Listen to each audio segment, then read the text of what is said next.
Thank you, everybody. Thank you. Thank you so much. Thank you. Thank you. Thank you very much. Thank you, everybody. Please, please, have a seat. We're all about saving energy here. Sit down. Hello, Las Vegas.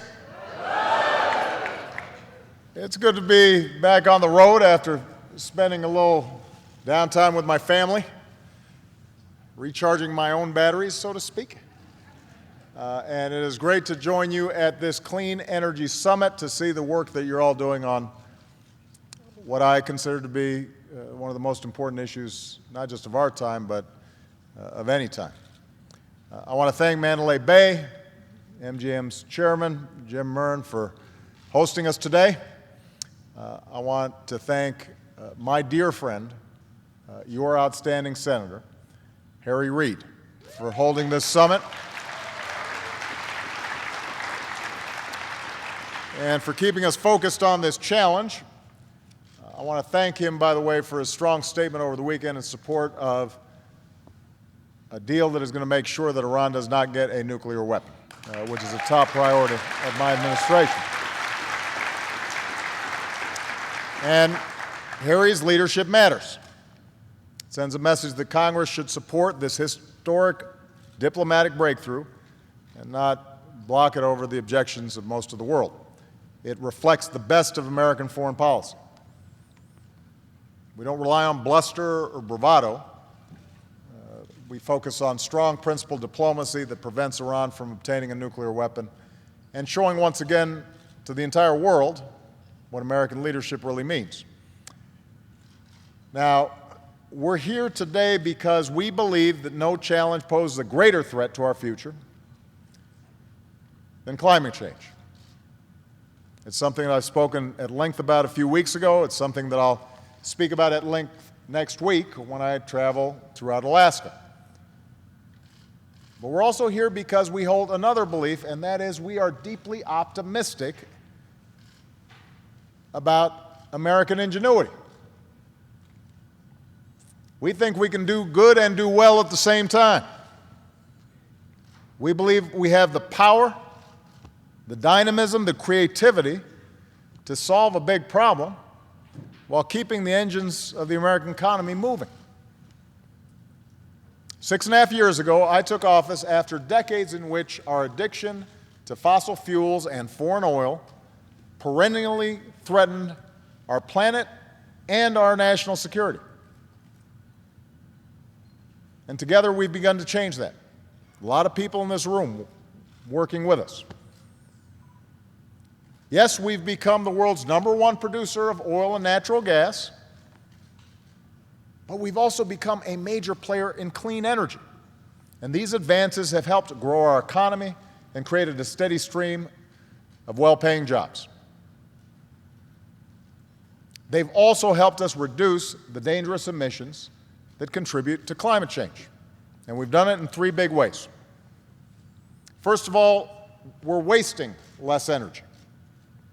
We've set new fuel economy standards on cars and trucks, new efficiency standards on appliances like refrigerators and dishwashers. And these advances are already saving folks money at the pump. It's saving money on their electricity bills. And steps like these also mean that factories and businesses aren't just paying for energy, they're getting paid not to waste energy. The economy as a whole is producing a lot more using less energy.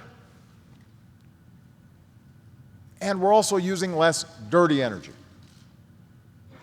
Earlier this month, I unveiled our Clean Power Plan, the first set of nationwide standards to end the limitless dumping of carbon pollution from our power plants, the single most important step America has ever taken to combat climate change. Now, the Clean Power Plan is also going to accelerate the third way that we're cutting emissions, creating jobs, saving folks money, and that's by generating more clean energy. When I took office, I pledged to double our production of wind and solar by the end of my first term. We met that goal ahead of schedule.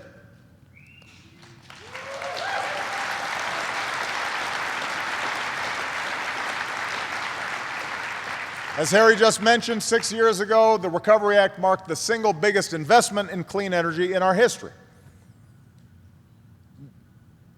And by the way, what we did was not revolutionary. We did what the federal government has always done. We invested in promising new technologies to spur private sector investment and innovation all across the country. Today, there are thousands of renewable energy projects employing tens of thousands of Americans all across the country. Right here in Nevada, for example, renewable energy generation has increased 180% since I took office. Today, America is #1 in wind power, generating 3 times as much wind energy as we did in 2008. There are now more than 500 wind manufacturers across 43 states supplying the wind industry, an industry that supports more than 50,000 jobs and supplies enough energy to power 16 million homes. Some states have made even greater strides. Last year, for example, Iowa generated nearly 30% of its electricity from the wind.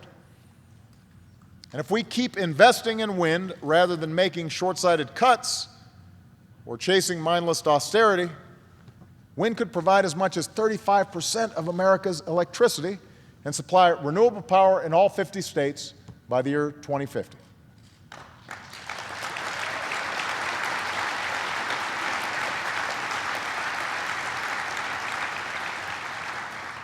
As well as we're doing in wind, we're making even more progress on solar.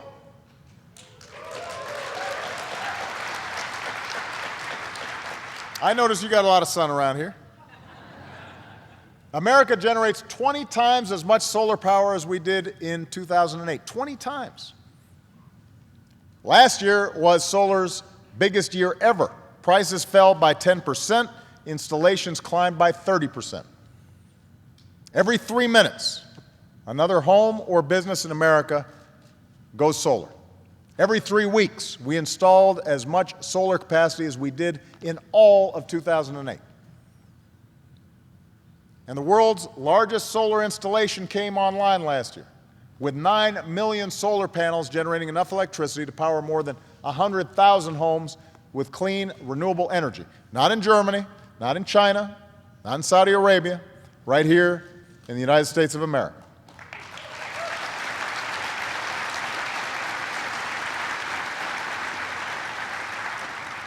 In fact, over the past 6 years, the federal government has approved 34 commercial-scale solar projects and the transmission infrastructure that goes with them on public lands across the West.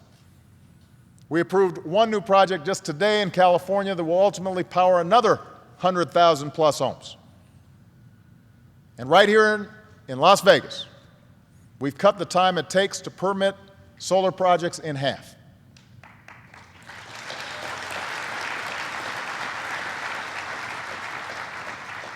And one of the reasons we've done this is not just because it's good for the environment and good for the overall economy. It takes workers to install all this new capacity.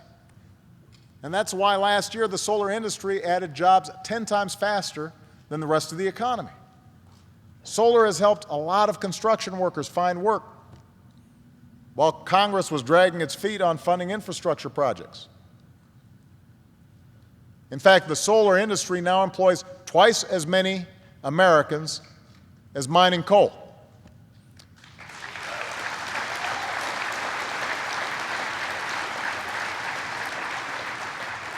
We're helping more veterans find work with our Solar Ready Vets program, with a goal of training 75,000 solar workers who have been veterans by 2020. That is a goal we can achieve.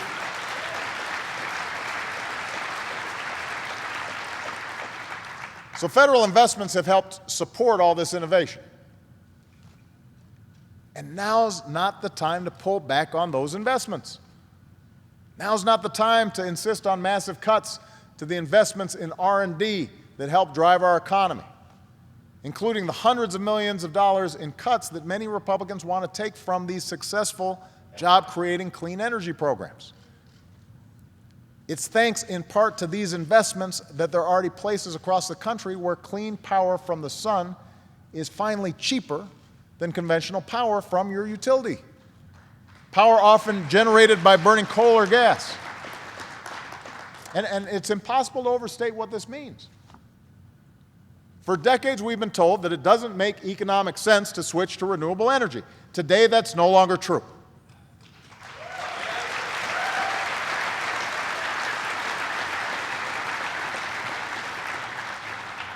And you don't have to take my word for it. Many of our biggest businesses are backing up that fact.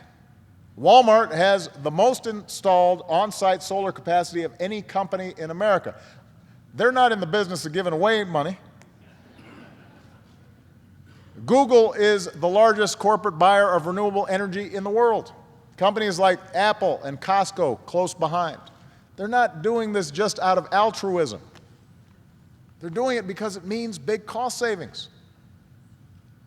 And that can mean big things for local communities. To just give you one example, Google plans to retrofit the site of a retired coal plant in Alabama into a data hub run entirely on renewable energy. Recently, they created a new online tool that lets you plug in your address to see if solar power is the smart choice for you. So if you care about climate change, the very fact that companies realize clean energy and energy efficiency are not only cost-effective but cost-saving should give you a big jolt of hope. The point is, America's making incredible progress on this issue. And that's one of the reasons why I recently committed this country to getting 20% of our energy from renewables beyond hydroelectric power by 2030.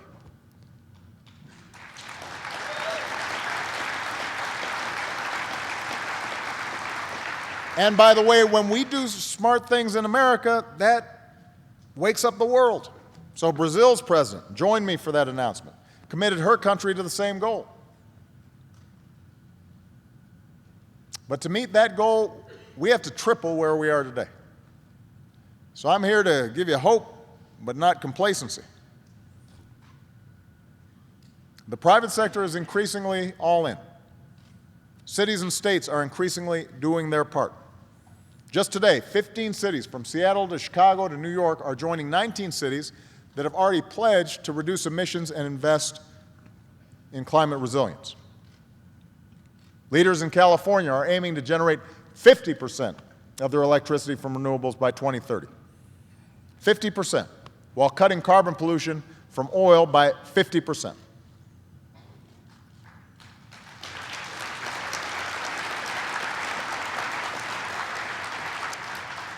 And as long as I'm president, the federal government is going to do its part beyond the investments that we've already made to promote this issue. So last month, we announced a new initiative to make it easier for businesses and low-income households to install low-cost solar. Today, we're announcing new public and private sector commitments that will add new solar capacity on more than 40 military bases. And that's an investment that will create jobs, save taxpayer dollars, and reduce emissions. The Department of Energy is announcing a new push to deploy innovative distributed energy resources like microgrids or rooftop solar with battery storage, and will offer loan guarantees for projects like these. And we're going to make it even easier for individual homeowners to put solar panels on the roof with no upfront cost. So specifically, we're going to take steps to expand the use of a tool we call PACE, which helps you pay for solar panels through the future savings on your energy bills.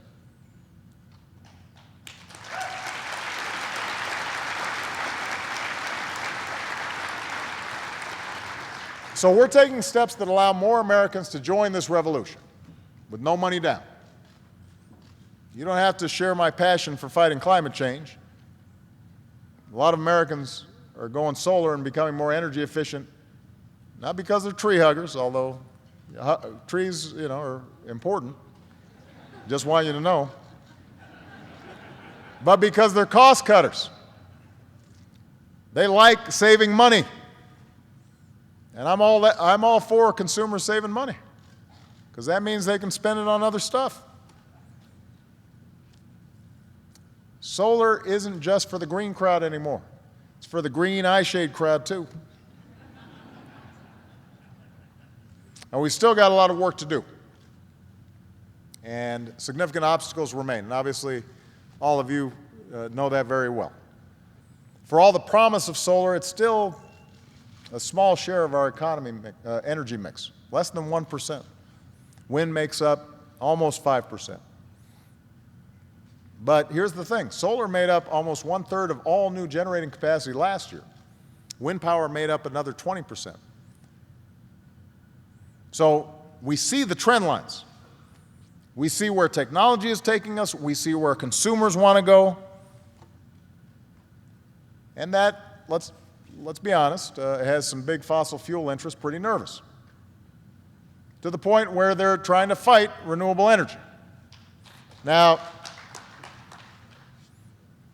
it's one thing if you're consistent in being free market.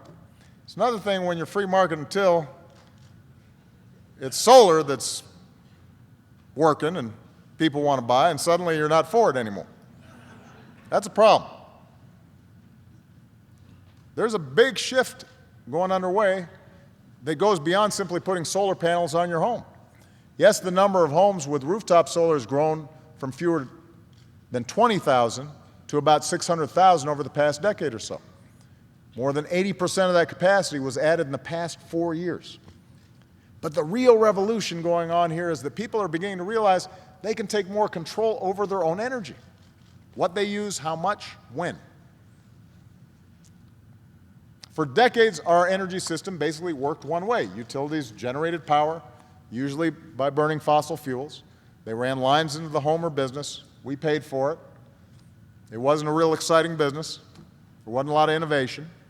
We didn't think about it much in our daily lives until the energy bill came in the mail. And the economy grew under that model at a time when we were less worried about dependence on foreign fuels, and at a time when we were less conscious about the impacts it was having on the environment. But in just a few short years, that's begun to change in a profound way.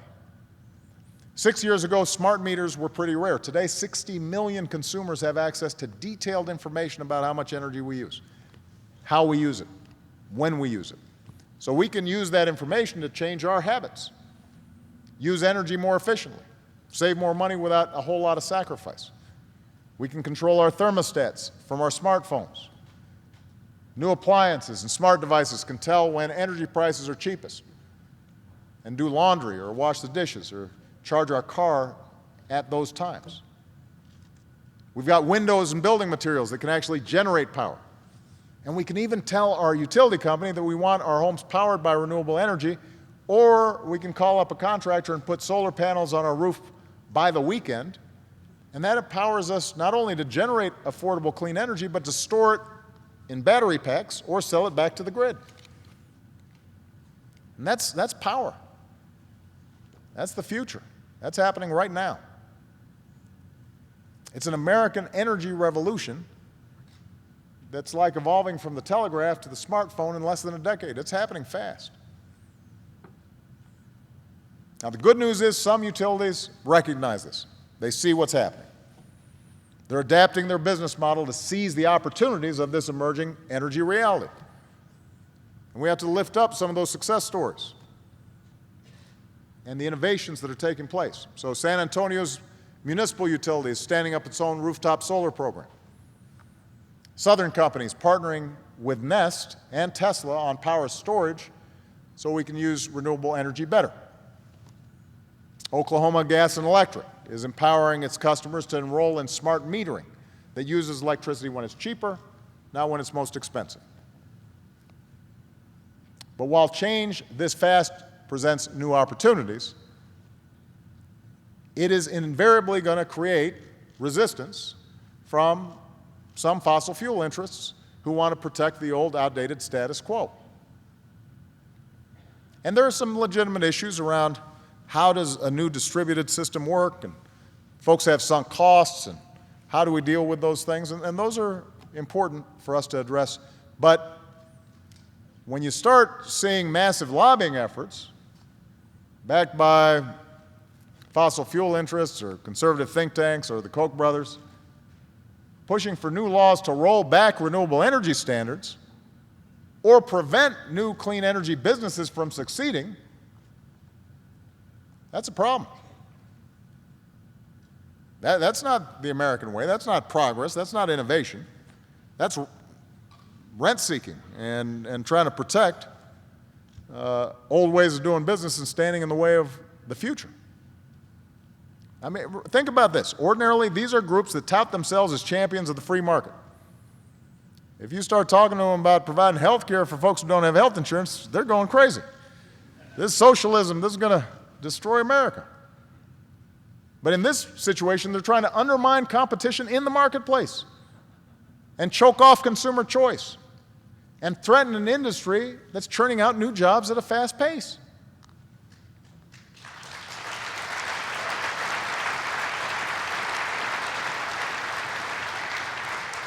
And that has the potential to hurt a lot of communities and set back America's leadership in fighting climate change. They're even fighting to protect billions of dollars of taxpayer dollars in corporate welfare each year that's going to fossil fuel companies.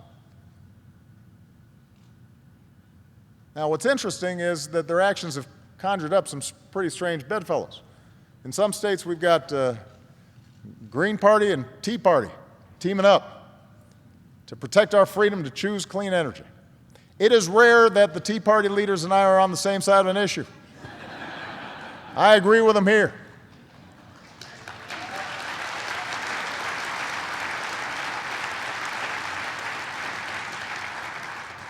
And just because I agree with them, I don't want them to change their minds now. I promise there are all kinds of other things you can whoop me on. But this is important, and they are absolutely right on this fight. This is not and should not be a Republican versus Democratic issue. This should be an issue that can bring everybody together.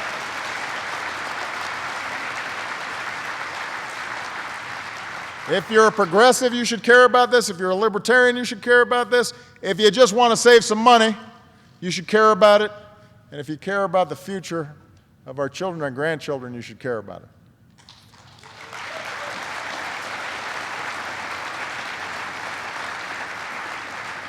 So here and across the country, this is about whether big polluters control the system or whether consumers have freedom to choose cleaner, cheaper, more efficient energy.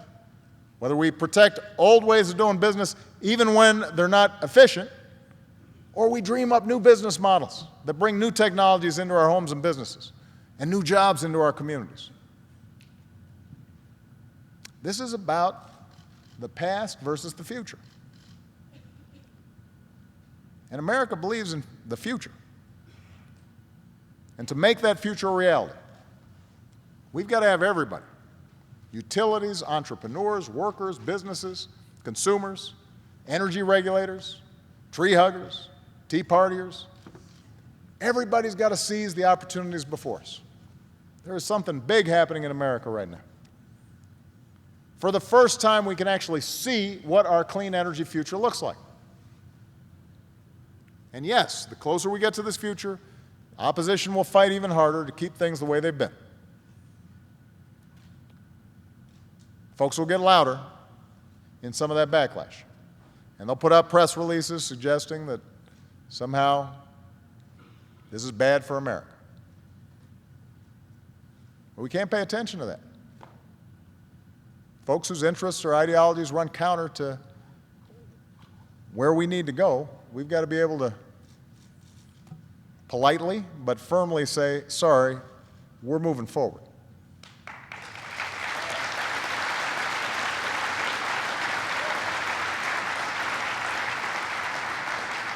And anybody who suggests that moving to a clean energy economy is going to somehow cripple our economy or lead to fewer jobs,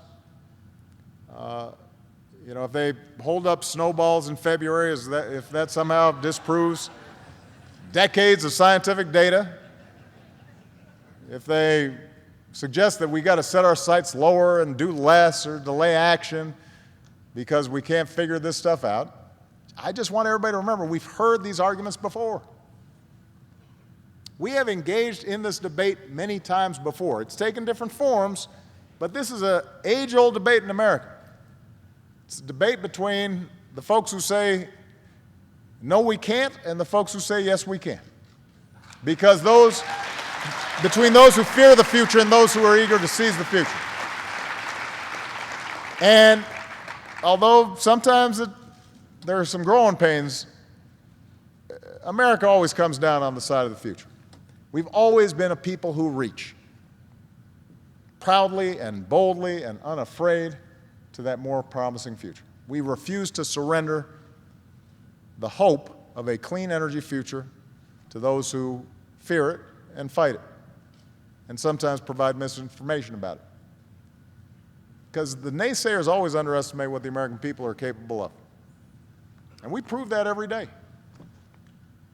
All across this country right now, you've got once dusty plains and rundown buildings that are now solar fields and rooftop arrays. All across this country right now, once shuttered factories are humming, retraining workers to build wind turbines.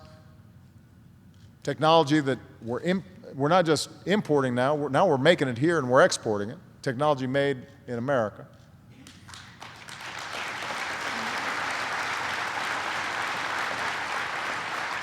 All across this country, once darkened plants are now full of rehired auto workers manufacturing some of the world's most energy-efficient cars, cars that make you proud to be an American. This generation of Americans is hammering into place the high-tech foundations of a clean energy age. It's the same people who first harnessed the power of the atom, the power of the sun, the same spirit of people who connected the continent by road and by rail, who connected the world through our science and our imaginations. The same people who